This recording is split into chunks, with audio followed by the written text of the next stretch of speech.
Die Mitte Europas im 2. Jahrtausend. Ein Land, das lange braucht, um eins zu werden. Menschen, die sich erst im Laufe der Jahrhunderte als deutsch verstehen. Wer sind wir? Woher kommen wir?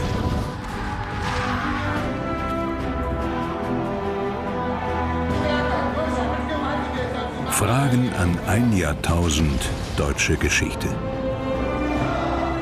Für die Demokratie!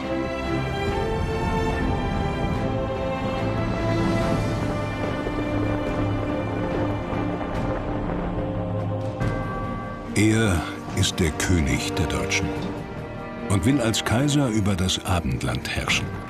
Der Staufer Friedrich Barbarossa. Sein Reich erstreckt sich bis Süditalien. Doch seine Herrschaft ist umstritten. Mächtige Rivalen fordern den Monarchen heraus. Auch sein einstiger Verbündeter Heinrich der Löwe.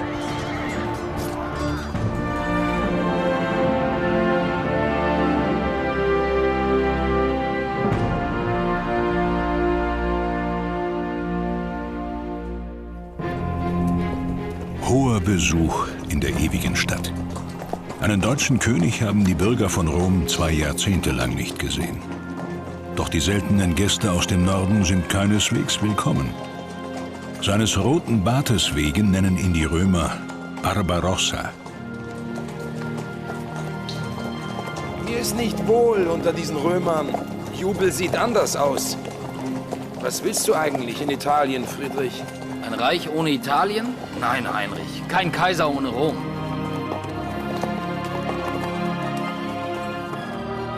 Das antike Rom und seine Cäsaren. Ewiges Vorbild späterer Herrscher in Europa. Die Tradition römischer Kaiser ist seit dem 10. Jahrhundert verbunden mit dem Königtum der Deutschen, die seit nun 200 Jahren in Italien mitregieren.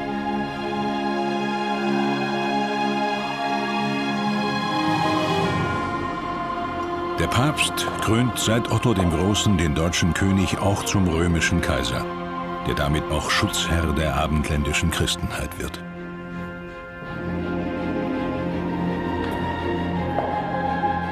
Der Staufer Friedrich Barbarossa ist der 10. deutsche König mit der römischen Kaiserkrone.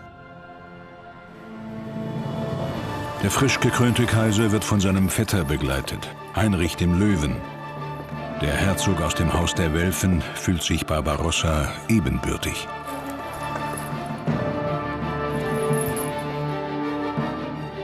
Und was ist mit dir, Heinrich? Soll ich etwa vor meinem Vetter auf die Knie fallen? Nicht vor dem Vetter, sondern vor dem Kaiser. Barbarossa hat seinen Rang auch Fürsten wie Heinrich zu verdanken. Denn die haben das Recht, den deutschen König zu wählen. Doch das Kaisertum verleiht dem Monarchen die höchste irdische Würde.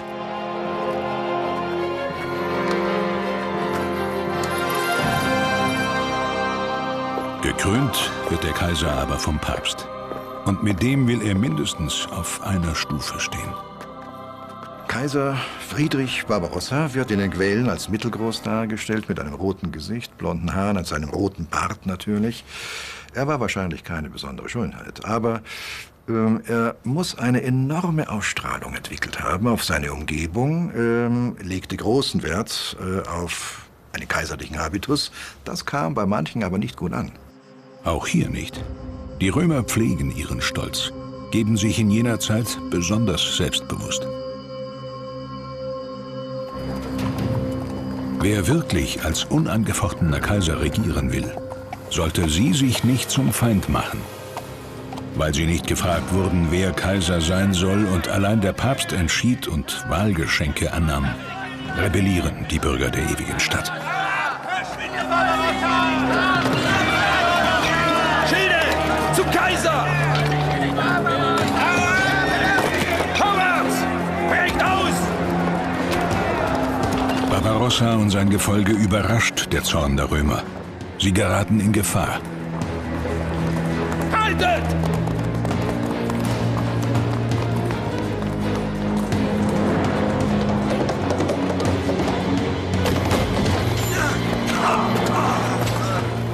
Heinrich der Löwe zeigt, dass er die Lage beherrscht. Ich danke dir, mein Vetter, für deinen Mut und deine Treue. Alles für den Kaiser und sein Reich. Der Löwe hat seinem Namen alle Ehre gemacht. Und er wird Barbarossa daran erinnern.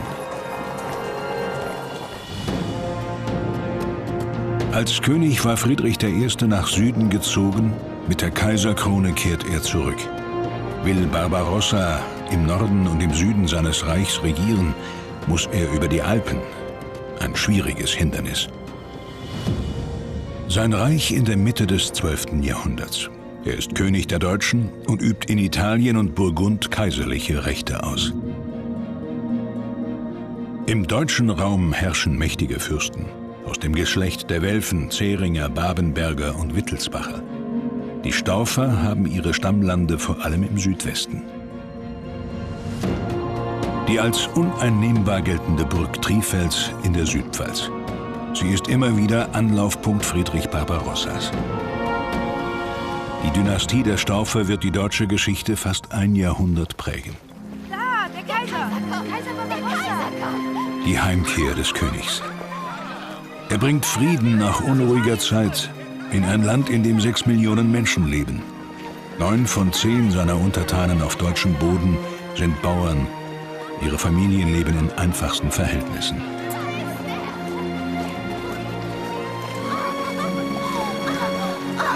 Den Saum des Königs zu küssen, verspricht Glück. Auch Barbarossa ist ein Reisekönig, zieht wie seine Vorgänger von Kaiserpfalz zu Kaiserpfalz, eine Regentschaft ohne Machtzentrum. Die Pfalz Gelnhausen an der Kinzig. Der Stauferkaiser hatte sie errichten lassen.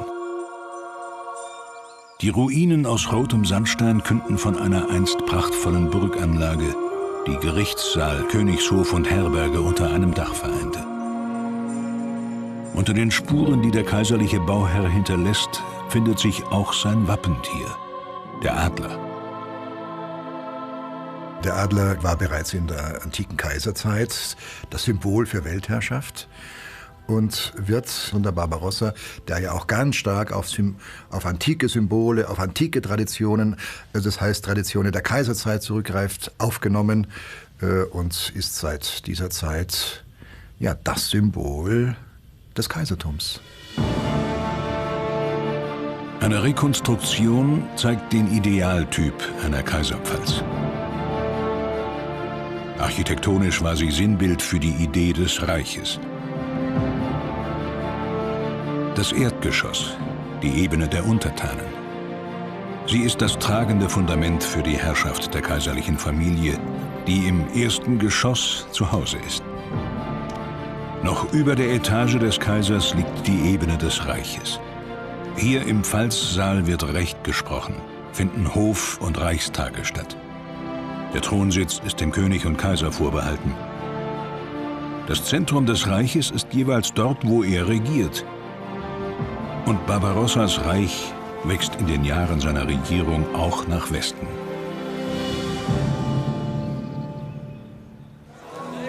Der Hoftag zu Würzburg 1156. Ein gesellschaftliches Ereignis von europäischem Rang nimmt die Bischofsstadt am Main für einige Tage in Beschlag.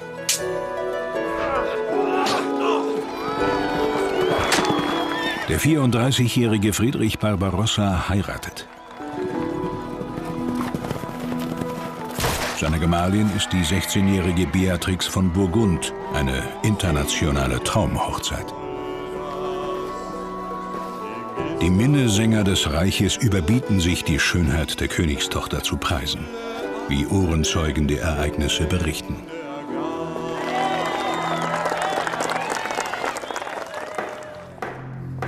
In der Chronik der Bischöfe von Würzburg steht: In der Wochen nach Pfingsten hätt Kaiser Friederich mit Fraue Beatrichem, des Grafen Reinholden von Burgundi Tochter, in Würzburg Hochzeit und sein ehelich Beischlafen. Der Vollzug der Ehe von Beatrix und Friedrich soll von Würdenträgern aus dem Reich, aus England, Frankreich und Polen bezeugt werden. Ein wichtiger Staatsakt, durch den die Verbindung zwischen dem Staufer und der Burgunderin nach damaligem Verständnis erst rechtskräftig wird. Für beide ist ihre Ehe in erster Linie eine politische Verbindung. Im Treppenhaus der Residenz von Würzburg wird die Hochzeit Jahrhunderte später in einem monumentalen Deckenfresko nachempfunden. Das Königreich Burgund gehört wieder zum Reich. Eine friedliche Eroberung. Im Norden herrscht sein Vetter Heinrich der Löwe als Herzog von Sachsen. Vor seiner Burg in Braunschweig lässt er sein Wappentier aufstellen. Wohl noch zu seinen Lebzeiten begannen an seinem Hof Arbeiten an der mit fast 4 Metern Durchmesser größten Karte des Hochmittelalters. Ein monumentales Dokument für das Bemühen, die christliche Lehre mit neuen geografischen Erkenntnissen in Einklang zu bringen.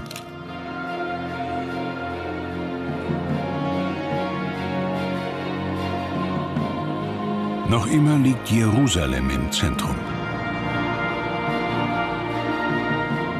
Am Kopf der Ebstorfer Weltkarte das Haupt von Jesus Christus.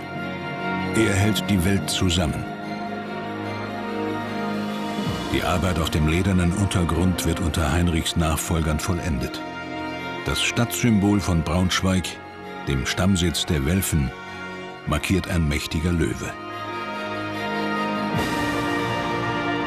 Vorbild ist das Löwenmonument vor der Burg Dankwarderode, eine für die Zeit spektakuläre Bronzearbeit.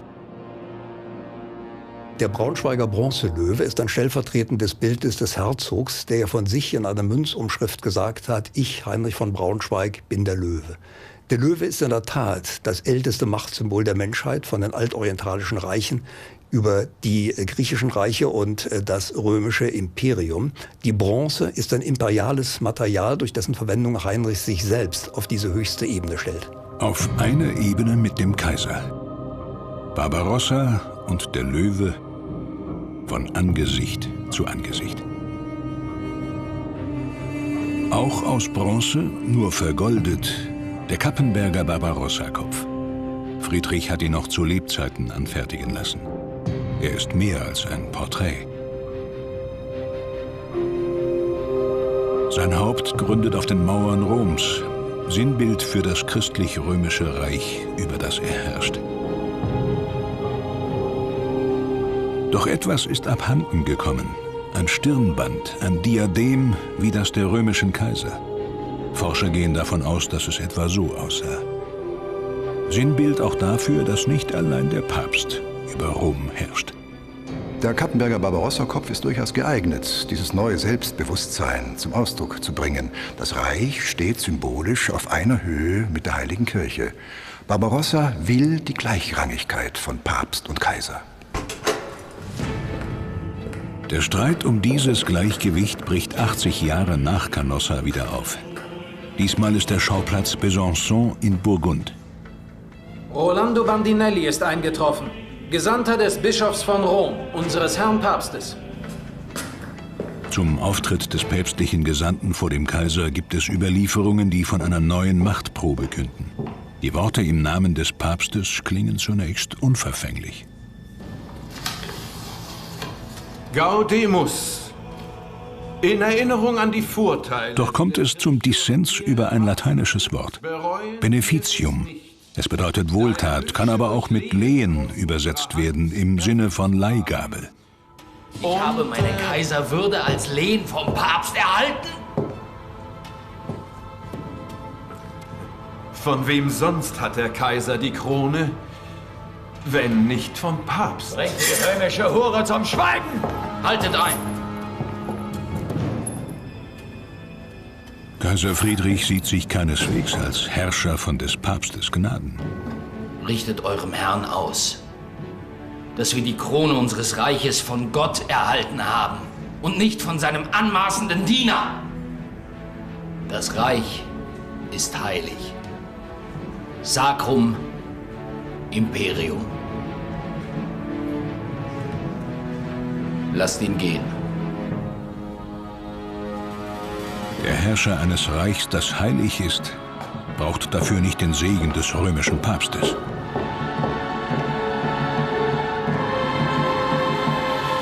1157 taucht in einer kaiserlichen Urkunde erstmals der Begriff Sacrum Imperium auf. Und wenig später wird dieses Heilige Reich zum Heiligen Römischen Reich. Der Zusatz deutscher Nation folgt 300 Jahre später. Unter Friedrich Barbarossa wurde auf diese Weise ein wichtiger Bestandteil des Reichstitels geschaffen. Der Name Heiliges Römisches Reich bildete sich nun heraus und bestimmte für mehr als 600 Jahre deutsche und europäische Geschichte. Nicht nur Rom, auch Oberitalien gehört zum Reichsgebiet. Doch vor allem die wohlhabenden Städte südlich der Alpen widersetzen sich den kaiserlichen Ansprüchen. Barbarossa sieht sich um seine Rechte betrogen und um die lukrativen Abgaben. 1158 zieht er zum zweiten Mal nach Italien. Über sein Gefolge berichtet ein Chronist. Die Zahl der Truppen war so groß, dass selbst mehrere Straßen sie kaum fassen konnten. Eine Schar junger Männer, die den Wechselfällen des Krieges unerschrocken entgegensah. Ziel des Heereszuges ist das Zentrum des Widerstands, Mailand.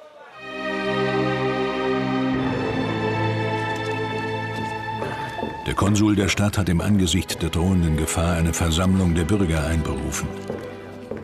Ihr tapferen Bürger Mailands, wollt ihr den hochmütigen Deutschen Gehorsam leisten und ihren Geboten unterliegen? Wollt ihr dies wirklich zu euren Lebzeiten erdulden?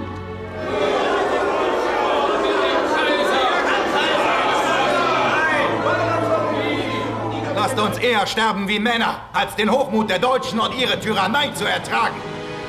Denn welcher Mannhafte könnte den Dünkel und die Arroganz der Deutschen ertragen?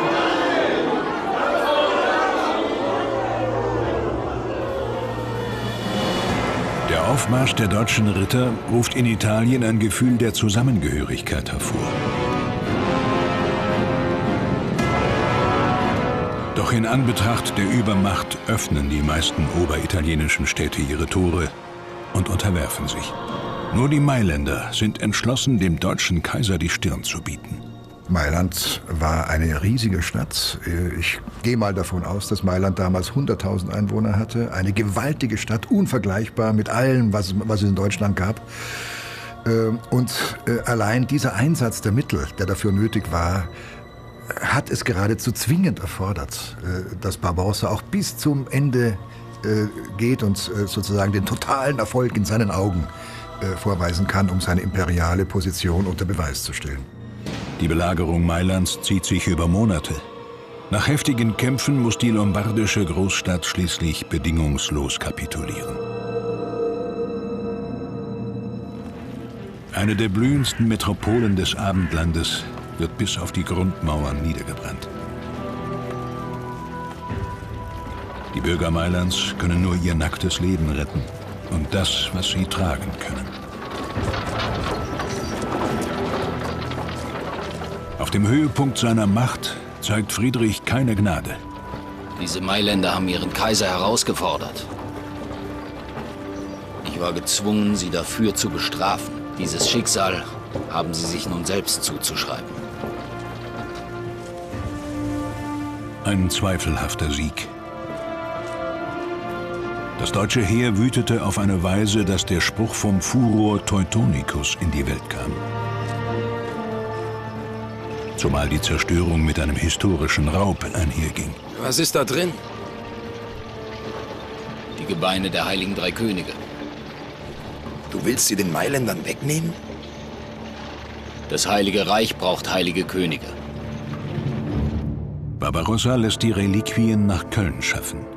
So werden Pilger in die Stadt gelockt, die später viel Geld für ein monumentales Bauprojekt spenden. Den Kölner Dom. Eine alte Tradition wurde erst zu Beginn des 21. Jahrhunderts wiederbelebt. Die Domwallfahrt zum Schrein der heiligen drei Könige. Es ist die bedeutendste Goldschmiedearbeit des Hochmittelalters. Mit den Gebeinen derer, die den König der Könige gesehen haben sollen. Kaspar, Melchior und Balthasar. So erhält die Stadt wirkungsmächtige Patrone. Wer weiß schon, dass es sich bei den Reliquien um Beutestücke aus der Lombardei handelt. Die Gebeine aus Mailand verhalfen der Metropole am Rhein zu dauerhafter Blüte. Die Pilger gaben reichlich. Während Städte wie Köln wachsen, steht die Gründung anderer noch bevor. Heinrich der Löwe hatte das Herzogtum Bayern von seinem Vetter Friedrich Barbarossa erhalten. Mit einer Markierung auf der grünen Wiese beschließt er die Gründung einer Marktsiedlung, die den Namen Munichen erhält, was übersetzt heißt bei den Mönchen. Heinrich will auch als Städtegründer in die Geschichte eingehen. 3 Jahrhunderte später wird die Hauptstadt des Herzogtums Bayern mehr als 13.000 Einwohner zählen. München wird ein wichtiges Zentrum für Handel, Gewerbe und Kultur, eine der großen Metropolen nördlich der Alpen.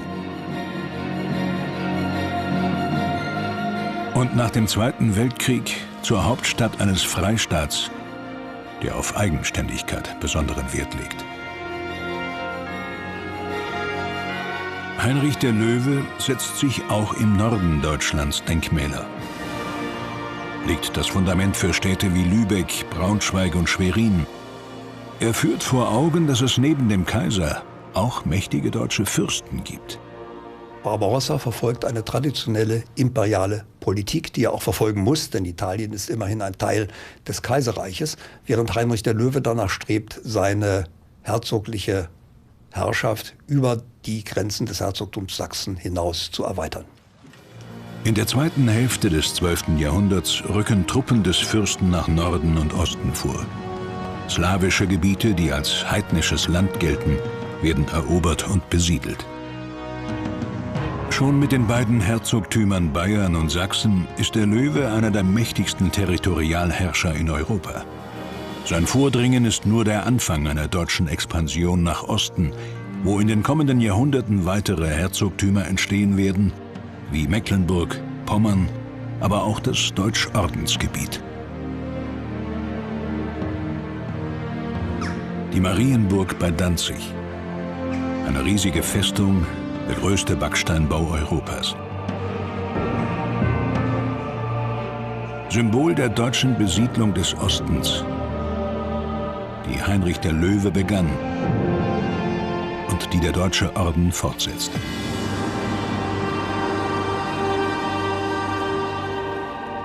Der Braunschweiger Dom, auch eine Gründung des Löwen. In seiner Wahlheimat trug der mächtige Herzog ein geradezu königliches Selbstbewusstsein zur Schau. Auch seine Hochzeit mit einer englischen Königstochter trägt dazu bei.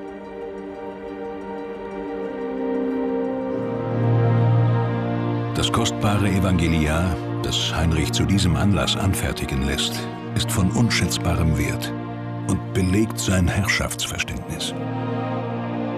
Auf einer Darstellung erhalten Heinrich und seine Gemahlin ihre Krone direkt aus der Hand Gottes. Eine Anmaßung?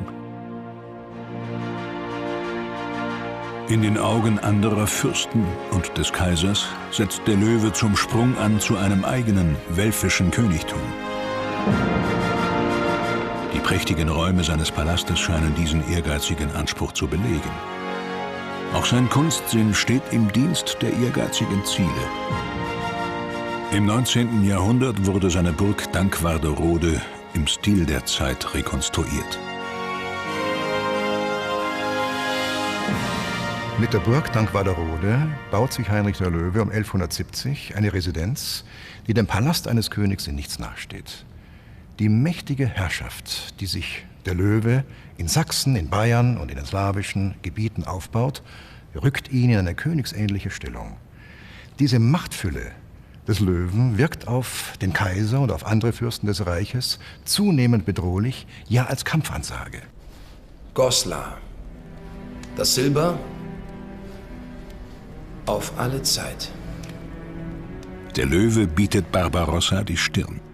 Als der Kaiser ihn auffordert, mit nach Italien zu ziehen, um dort Aufstände der lombardischen Städte niederzuschlagen, stellt der Löwe Forderungen. Die Silberminen von Goslar. Ich bitte dich, als Vetter, Freund und Kampfgefährte, folge deinem Kaiser nach Italien. Es soll dein Schaden nicht sein. Aber Goslar wird es nicht. Ohne das Silberbergwerk in Goslar wäre der Kaiser zahlungsunfähig. Dann möge Gott mit dir sein, Vetter. Ich bin es nicht.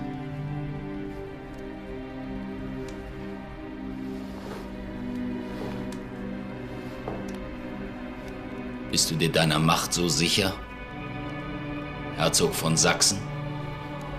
Das Reich, es hat dich groß gemacht, aber es kann dich auch wieder zerschmettern.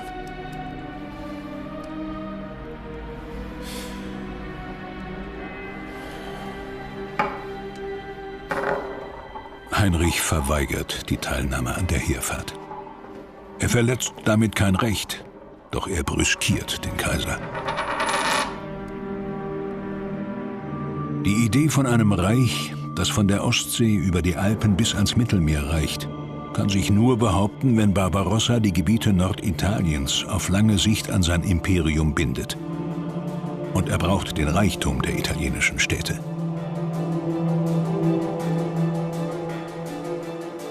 Die Lombarden aber wollen weder Teil eines von Deutschen beherrschten Reiches sein, noch dessen Zahlmeister.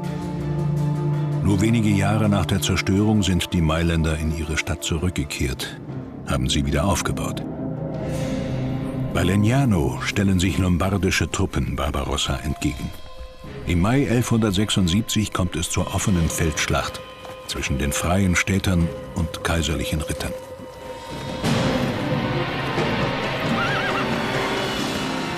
Gefechtsaufstellung! Schließt die Reihen! Die Streitmacht des Gegners ist nicht nur doppelt so groß, 16.000 Mann gegen 8.000. Die Städter kämpfen auch für ihre Freiheit. Entschieden wird darüber, wie weit die Macht des deutschen Königs als römischer Kaiser reicht. Wer setzt einem Anspruch Grenzen, der scheinbar keine Grenzen kennt?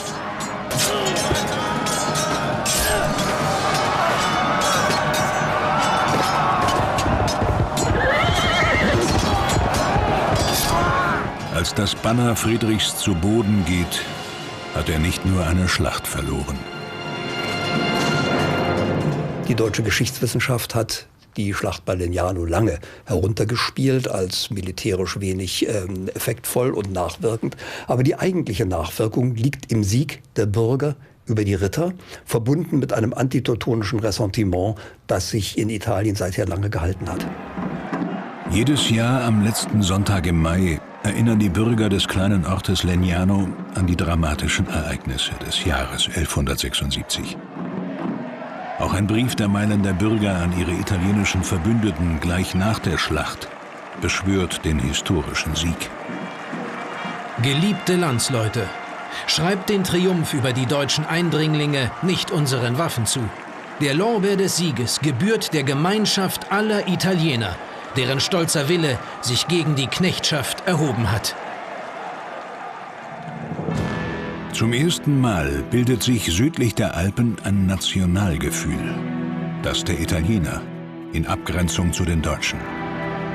Und deren Herrscher sind hin und her gerissen zwischen den Pflichten eines deutschen Königs und den Ansprüchen eines römischen Kaisers. Barbarossa hat sich Feinde gemacht, in deutschen Landen ebenso wie in Italien.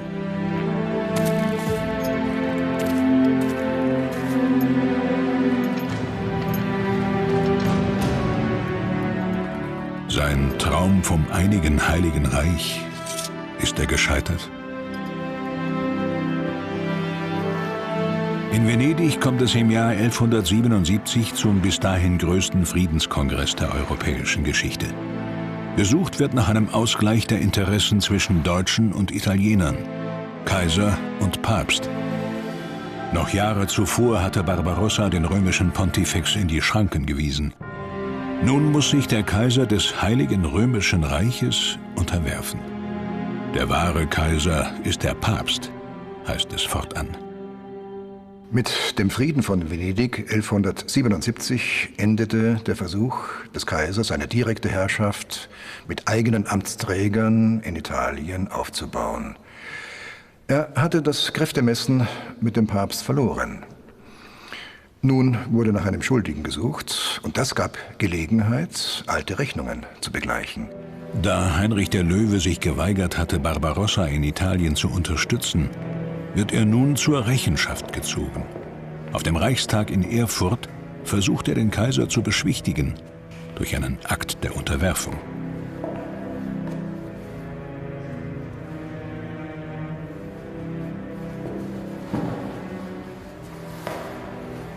Verzeiht mir, mein Kaiser.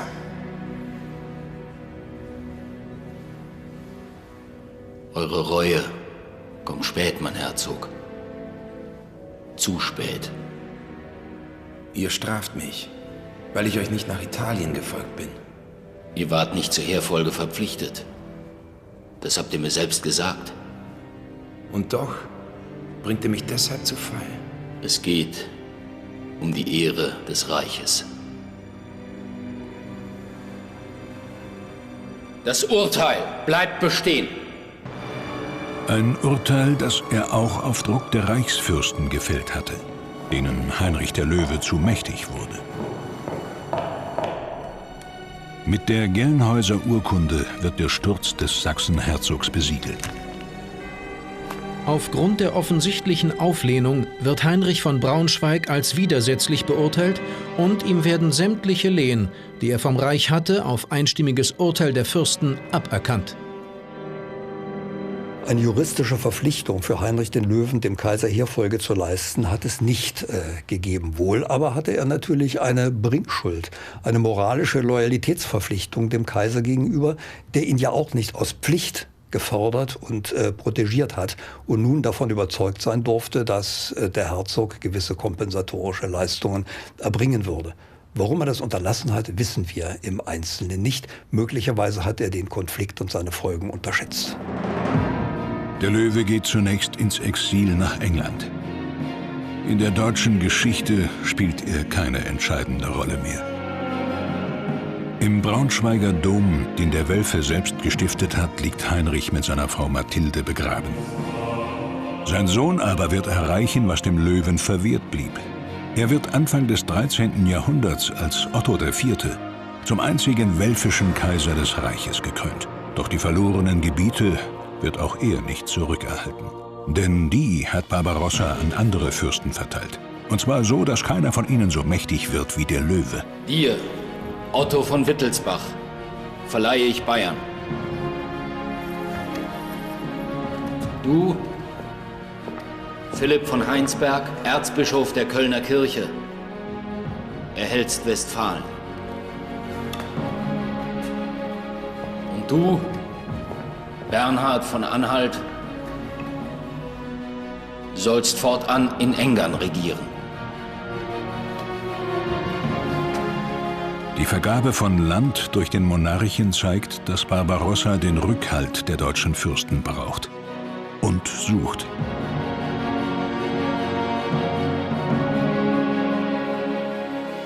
An der Neuverteilung der Reichslehen Heinrichs des Löwen zeigt sich die steigende Macht der Fürsten im Reich. Und sie legen nun auch immer größeren Wert darauf, den König, und das bedeutet auch den künftigen Kaiser, frei zu wählen. Ein Vorrecht, das es so in Frankreich oder in England nie gegeben hat. Wahlmonarchie statt Erbmonarchie, das ist eine wichtige Besonderheit in der deutschen Geschichte. Und bald sollte dieser Grundsatz auch in einer historischen Urkunde, der Goldenen Bulle von 1356, niedergeschrieben werden. Unser Föderalismus, die Stärke der Bundesländer, haben, wenn man so will, hier ihre frühen Wurzeln. Pfingsten 1184. Kaiser Friedrich hat zu einem gigantischen Hoftag eingeladen, auf der Maraue beim Mainz. Mehr als 70.000 Teilnehmer werden erwartet. Herzöge, Fürsten, Ritter, Bischöfe und Gefolge, berühmte Dichter und Musikanten seiner Zeit. Ein Ereignis der Superlative, von dem die Sächsische Weltchronik berichtet, das war das größte Fest, das es jemals in deutschen Landen gab.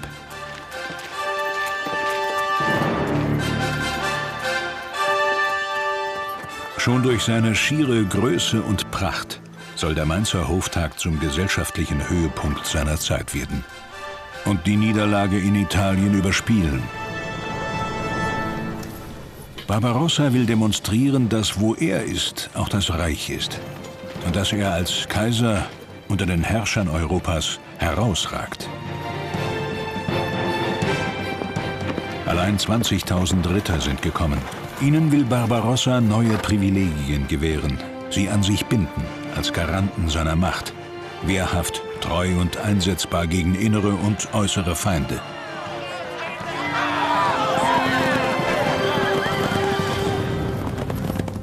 Den Rittern geht es nicht nur um Ruhm und Ehre, sondern auch um die Gunst schöner Jungfrauen und edler Damen. Miniaturen der manessischen Handschrift. Bilder von Tugend, Liebe und respektvoller Hingabe. Der Höhepunkt des mittelalterlichen Rittertums.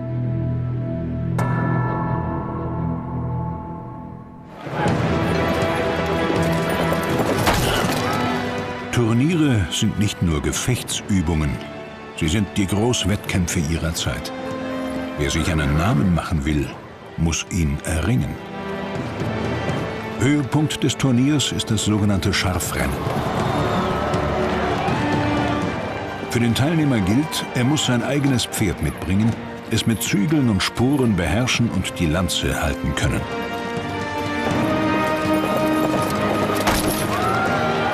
Tapferkeit findet dabei ebenso Beifall wie ein gelungener Treffer. Während das Turnierwesen natürlich schon längst vergangenen Zeiten angehört, haben sich in unserem heutigen Sprachgebrauch noch viele Redewendungen erhalten, die an diese Ereignisse erinnern. Beispielsweise, wenn wir davon sprechen, jemanden ins Visier zu nehmen oder mit offenem Visier zu kämpfen, für jemanden die Lanze zu brechen oder jemanden in die Schranken zu weisen. Der Reiter musste damals auch seine ersten Sporen verdienen und schlussendlich während des Kampfes Farbe bekennen, das heißt sich zu einer Partei deklarieren. Das farbenfrohe Spektakel soll nicht allzu viele Blessuren nach sich ziehen. Die Lanzen sind vorne stumpf. Und doch wurden manche nicht nur in ihrem Stolz verletzt.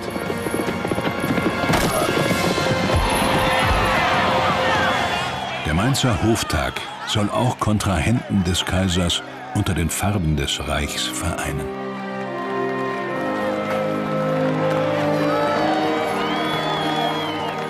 Doch die Fürsten sind weiterhin auf ihre Eigenständigkeit bedacht. Sie wollen den Kaiser lieber als ihresgleichen sehen und nicht als den über allem erhabenen Herrscher. Die sogenannte Schwertleite ist der Höhepunkt des Hoftages.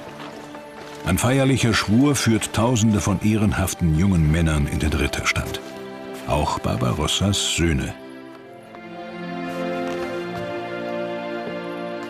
Wir schwören, die heilige Kirche zu schützen, dem Kaiser des Heiligen Reiches, unserem obersten Lehnsherrn, allzeit treu zu sein. Wir schwören, Witwen und Waisen zu schirmen und Frauen zu ehren. So wahr uns Gott helfe.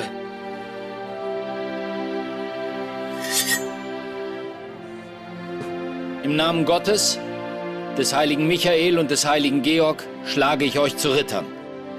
Seid tapfer, unentwegt und treu. Gott zur Ehre, dem Reich zur Wehr, den Schwachen zum Schutz, den Starken zum Trutz. Ertragt diesen Schlag und fürder keinen. Mit dem Ritterschlag der beiden Söhne will Friedrich auch seine Nachfolge bestimmen. Heinrich, der Ältere, hier links im Bild, soll der nächste römisch-deutsche König und Kaiser werden. Obwohl die Fürsten ja den König wählen, will der Kaiser seiner Dynastie eine Art Erbfolge verschaffen. Alle Welt soll sehen, die Staufer sind zum Herrschertum berufen. Auf dem Hoftag zu Mainz scheint der mittelalterliche Traum vom einen Reich noch einmal aufzuleben. Doch dunkle Wolken ziehen auf.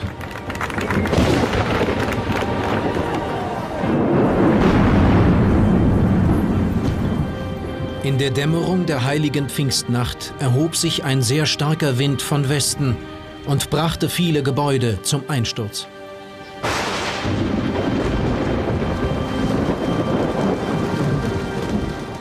Was die göttliche Macht anzeigte, wurde als kein gutes Zeichen aufgenommen. Schreibt der Chronist Otto von St. Blasien. Ein verheerender Sturm bringt die Kulissen des Hoftags zum Einsturz. Viele Menschen werden verletzt oder getötet. Ein böses Omen, meinen Zeitgenossen. Tatsächlich ist es der Anfang vom Ende.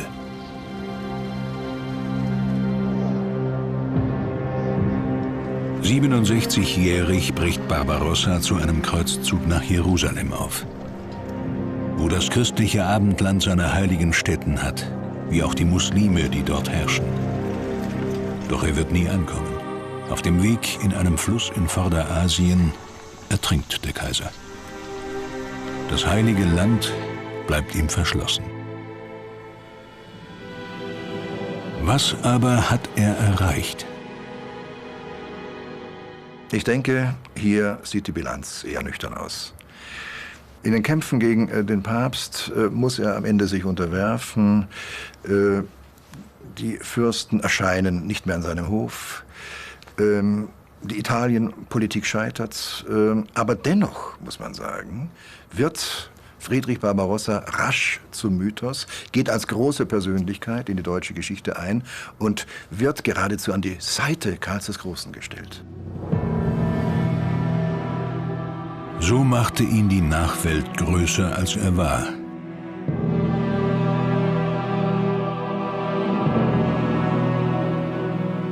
Dieses Monument auf der Kuppe des Kyffhäuserberges in Thüringen wurde ihm Ende des 19. Jahrhunderts gewidmet. Im Kyffhäuser soll er, der Sage nach, ruhen. Eines Tages aber wiederkehren und die alte Kaiserherrlichkeit erneuern.